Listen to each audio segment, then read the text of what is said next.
Hello everyone. For the next couple of months, September and October of 2021, our book study group at church at St. Spyridon's, Newport, Rhode Island, will be reading and reflecting on this wonderful book, Father Arseny, Priest, Prisoner, Spiritual Father. Every Friday at 10:30 a.m. and every second and fourth Tuesday of the month, online only at 8 p.m.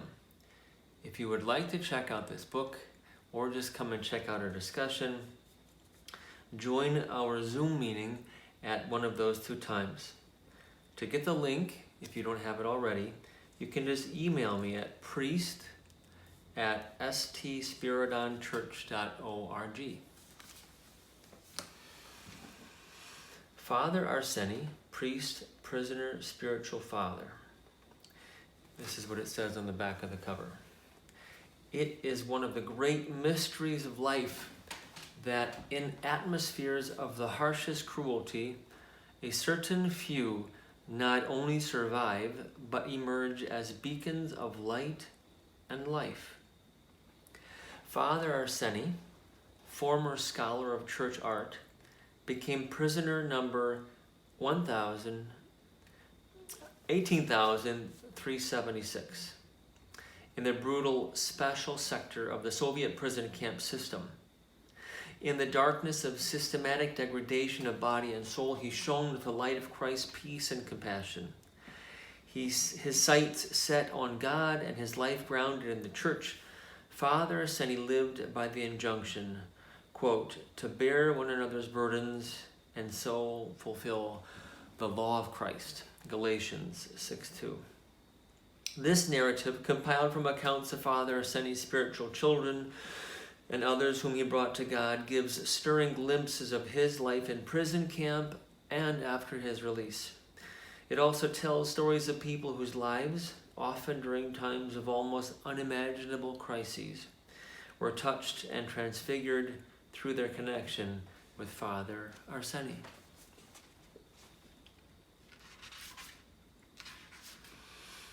Chapter 1, the camp. The prison camp. Section 1, the camp. First chapter of that section 1 is called the prison camp. The darkness of the night and the cruel cold paralyzed everything. Everything, that is, except the wind. The wind carried clouds of icy snow that broke to form a shard-like precipitation. Encountering an obstacle, the wind would throw clumps of snow, pick up new ones from the ground, and move on, ahead to nowhere. Sometimes there would be a quiet minute. Then, through the darkness, an enormous patch of light would appear. In these rays of light, one could see barracks upon barracks spread out like a town. Towers with searchlights and guards could be seen on the horizon. Stretches of barbed wire created protective rows between which the icy glow of the menacing lights could be seen. Between the first and last rows of barbed wire, police dogs roamed lazily. The searchlight beams swept down from the towers onto the ground and slid slowly across the snow, then back to the barbed wire. Soldiers with automatic rifles standing on the towers were constantly watching the space between the rows of barbed wire. Yet it was never quiet. The wind would pick up again, blocking out the beams with snow, further darkening the misery of the barracks. The camp was in a deep slumber. Suddenly, there was the sound of metal clanging against metal, first at the entrance of the camp, and then again and again in different places. The searchlights quickened their sweeping pace, the gates of the camp opened, and trucks full of supervisors and guards rolled in.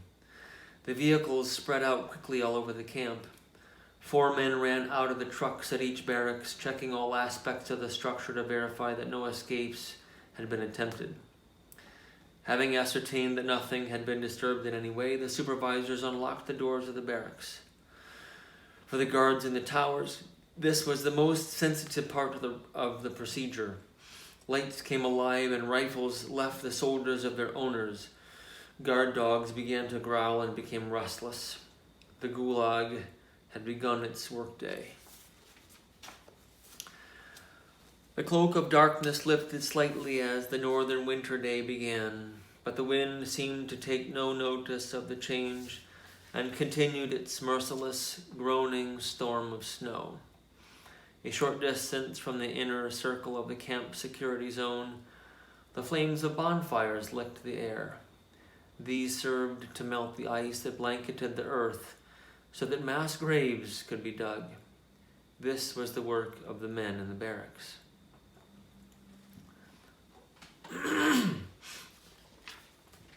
Next chapter, the barracks.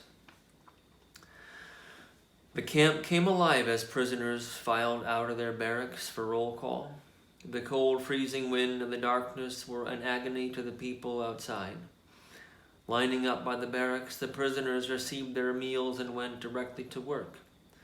The barracks had been emptied of all its inhabitants, but the smell of damp clothing, human sweat, excrement, and disinfectant filled it. It seemed as though the shouts of the supervisors, the sound of soul-shattering swearing, the suffering of people, and the cruelty of the criminals remained inside as well. This depressing feeling among the naked benches and the rows of bunk beds was counteracted by the warmth of the place, making it feel somehow lived in, softening the feeling of emptiness.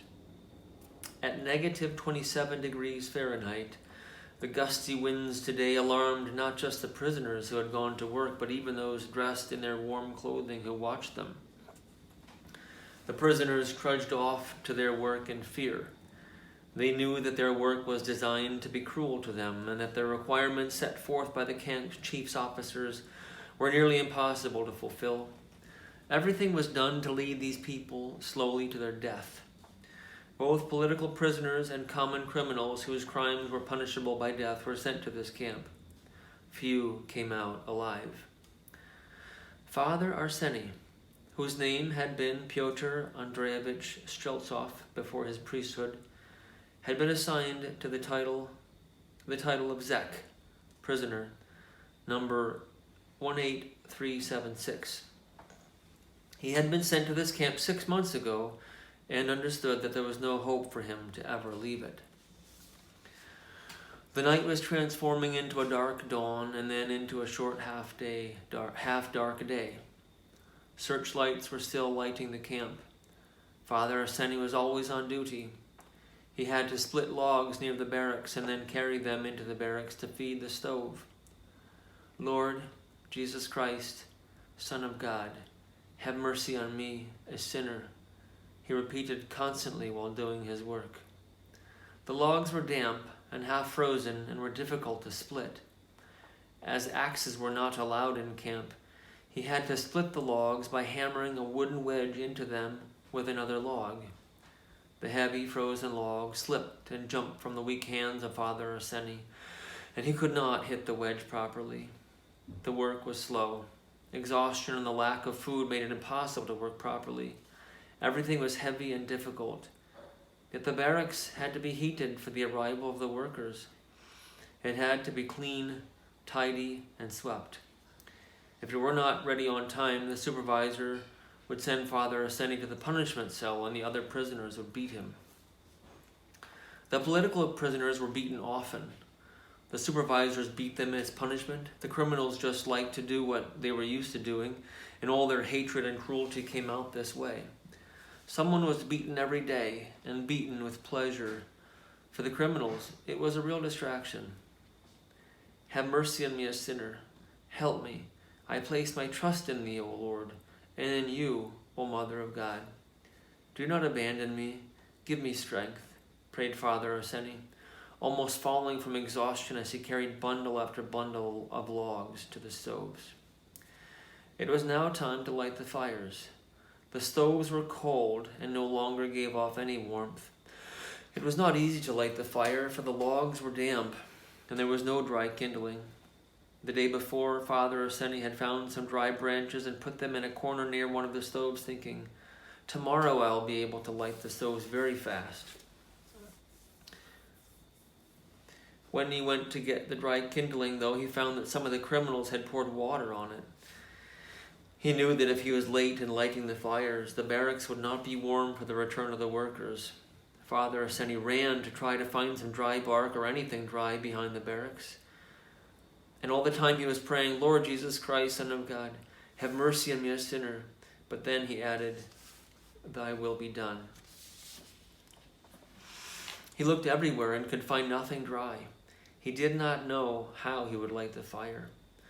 While Father Arseny was looking for the dry branches, an old man working in the next barracks walked by. He was a criminal of immense cruelty and power. People said that even under the Tsar, his name had been infamous all over Russia.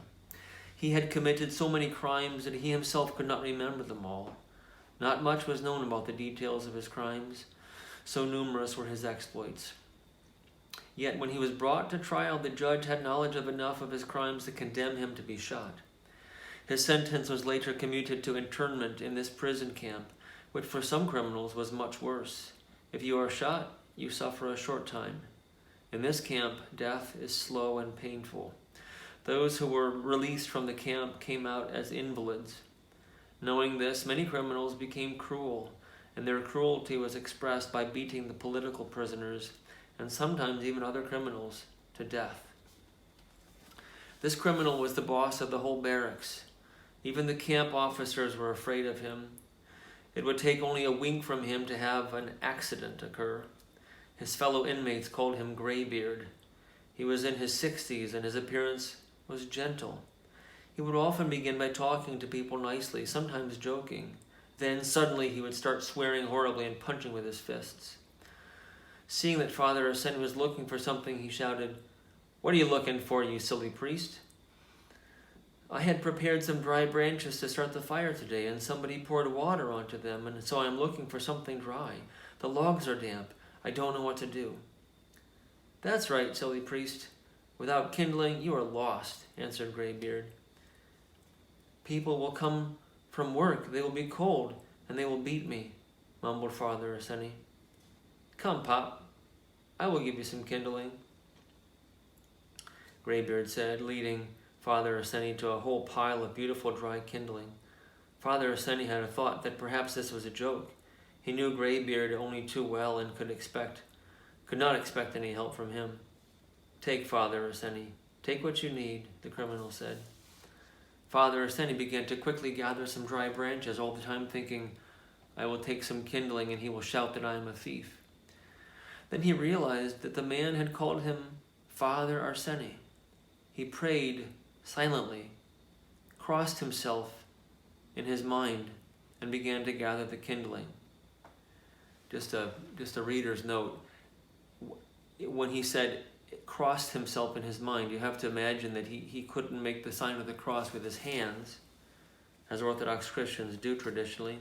And so he imagined somehow crossing himself in his mind as he began to gather the kindling. "Take more, Father Arseny, more," Graybeard barked. Then he bent and started helping Father Arseny, carrying the kindling into the barracks and putting it next to the stove. Father Arseny bowed before him and said, "May God bless you."